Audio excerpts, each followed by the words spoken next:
احنا عندنا في ادوات الشيطان بيستخدمها في البغض ما بين الراجل ومراته.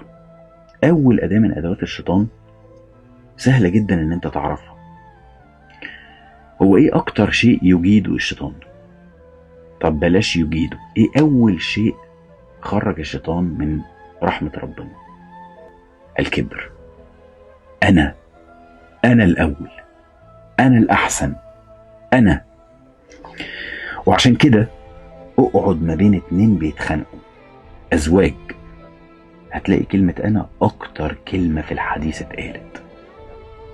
اكتر كلمة في الحديث ما بين اتنين بينفصلوا او بيتخانقوا، اكتر كلمة انا.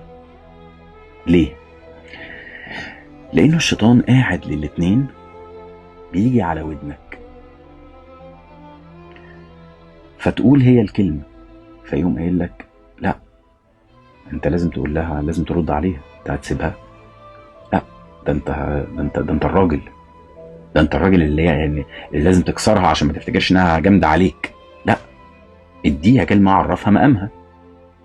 فيقوم اديها الكلمه. احنا بنبدا شعله بدايه الخناق، فيجي عندها فيقوم موسوس، هو ليه بيقول لك كده؟ هو انت قليله؟ هو مستقلك؟ لا، ما تسكتيلوش، الكلمه بالكلمه والحرف بالحرف، اوعي تسكتي.